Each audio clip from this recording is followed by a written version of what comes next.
የሀና አባት ስለ ሀና ልጅነት አጠፋፏንና እንዴት እንደጠፋች እንዲሁም እንዳፈላልግለት በስልኩ ፎቶውን እንዳነሳ የሀና አባት ከዚህ በፊት ጀምሮት ነበር። አሁን መልሶ ነገረው።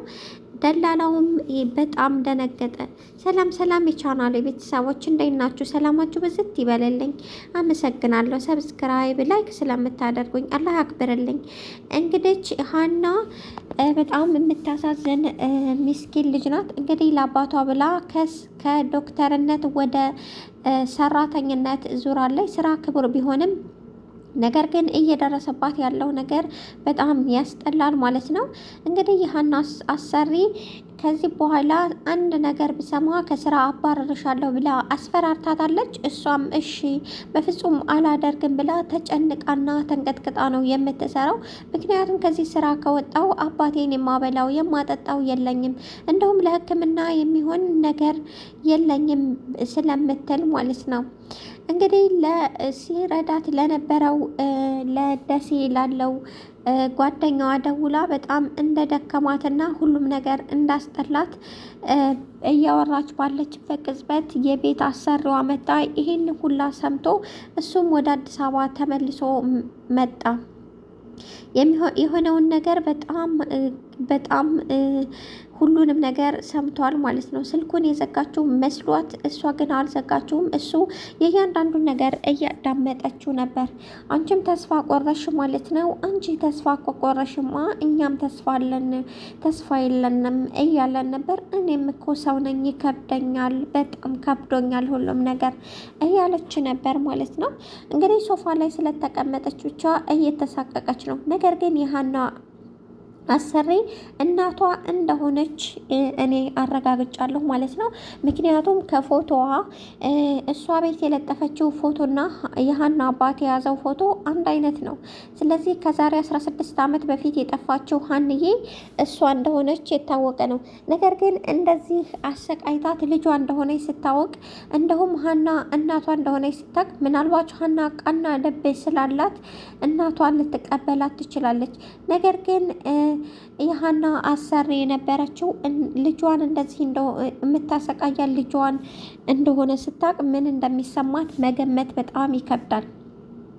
ውድ ተመልካቾቼ እንደኔ ይህንን ድራማ የወደደው ላይክ ሰብስክራይብ አድርጉኝ። እኔንም ቤተሰብ ሁኑ። የእያንዳንዱን ነገር አቀርብላችኋለሁ። እኔ በጣም ካሳዘነኝ ነገር ታሪክ እንግዲህ ከጆሮ ነው። ጆሮ በጣም የሚያሳዝንና የሚያስከፋ ህይወት ያሳለፈ ነው።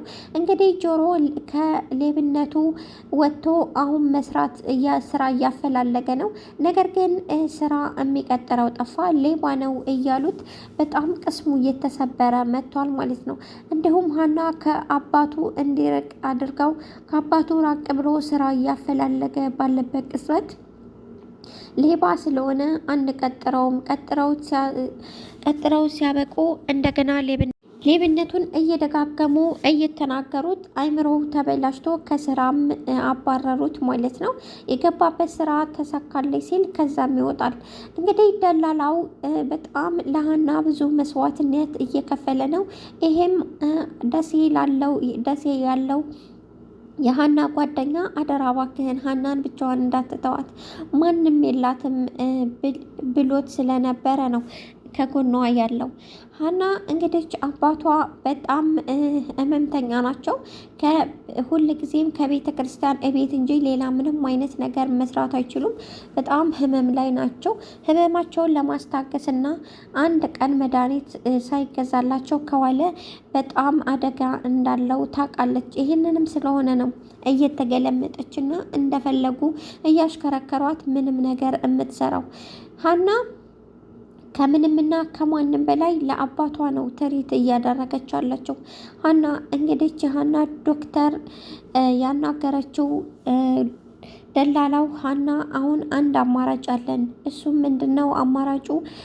ዶክተሩን እናናግረውና ወረቀቱን ይዘን ሄደን እንደምንም አድርገን አንቺን ወደዚህ ስራ መቀጠር አለብሽ። በእርግጥ በጣም ከባድ ነው፣ ነገር ግን ተጨማሪ ገንዘብ እንደሚያስፈልጋት ከዚህ በፊት አውርታለች። ተጨማሪ ገንዘብ የሚያስፈልጋትም የቤት ኪራይና የተለያዩ የመድኃኒት ክፍያ ምንም ሊበቃት አልቻለም። ለዛም ነው ተጨማሪ ስራ እንዳስፈልጋትና በፊልዷ እንዲቀጥሯት እንደውም ሰራተኝነቱንም እንደምትሰራ እየተናገረችው።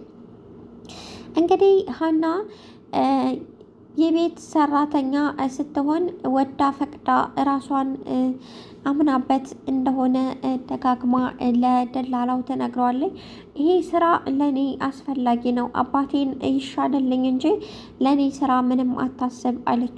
የሀና አሰሪ ደግሞ ሁል ጊዜ ሀናን እየገለመጠቻትና እያሰቃየቻት ነው ያለው። ከዚያ በላይ ደግሞ የሀና እህት እንግዲህ እህቷ ናት።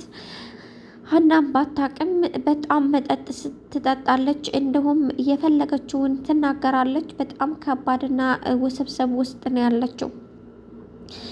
እንግዲህ የሀና አባት በጣም አስቸጋሪ ውስጥ እንዳለችና በጣም ከባድ ውስጥ እንዳለች እያወቁ ግን ልጄ ምን ላደርግሽ? ለእኔ ብለሽ መስዋዕት ከፈልሽ፣ ለእኔ ብለሽ ይህን አደረግሽ፣ ምን ማድረግ እችላለሁ እያሉ ነበር። እንግዲህ ጆሮ ነበር የሀናን አባት የሚያመላልሰው። ጆሮም ሀና እባክህን በፈጣሪ ይዣለሁ፣ ከአባቴ ራቅልኝ፣ አባቴን እኔ ብቻዬን በቃ እባክህን ከተቻለ ከሱ ብትርቅልኝ ደስ ይለኛል። እኔ ወድጄ አይደለም፣ አባቴ በዚህ በትልቅ ሰው መዋረድ የለበትም፣ በዚህ እድሜው እንደገና መዋረድ የለበትም ብላ ከዚህ በፊት ብለው ነበር። እሱም ከአባታቸው እየተደበቀ እየተመለከታቸው ስራ ለማፈላለግ ሞክሮ ነበር። የስራውም ሌባ ነው እያሉ ሊያስቀጥሉት አልቻሉም ማለት ነው።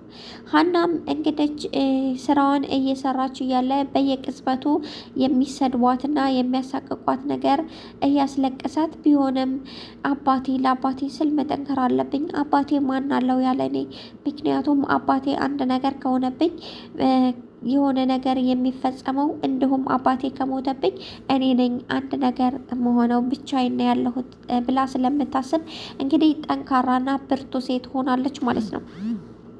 ሀና ከምንምና ከማንም በላይ በጣም ከባድ ውስጥ ያስገባት የአሰሪና ሰራተኝነት ጉዳይ ሳይሆን በየደቂቃው የሚሰርቧትና የሚገለምጧት ነገር ነው። የምላሴ ህመም በጣም በከባድ ሁኔታ ላይ እየተሰቃየ ነው ያለው። ምላሴ በጣም ከባድ ውስጥ ነው ያለው፣ እያመመው እንደሁም ትሬት የምታደርገውም እናቱ በስራ ተወጥራለች። የምትሰራውንም ገንዘብ ልጇ ትወስደዋለች ማለት ነው። ምክንያቱም ልጇ በመጠጥና በሱስ የተጨማለቀች ስለሆነች ምንም አይነት ስራ ስለሌላት የእናቷን ገንዘብ ነው ተቀብላ የምትበላው ማለት ነው። እሷም ምንም ማድረግ ስላልቻለች እናቴ አይደለሽም እያለች እያሰቃየቻት እጅግ አምርራ ስታለቅስ ነበር። ምላሴም በጣም እያዝኗል። በዛ ላይ በጣም እናቱ ስታዝንበት እሱም እያዘነ ህመሙ ከቀን ወደ ቀን እየጨመረ ነው ማለት ነው። ሀናም በተቻላት አቅም ትሪት እያደረገችው ነው። ውድ ተከታታዮቼ አመሰግናለሁ ስላዳመጣችሁኝ፣ አክብራችሁ ወዳችሁ ላይክ ሰብስክራይብ ስለምታደርጉኝ አመሰግናለሁ። መልካም ውሎ፣ መልካም ማዳር።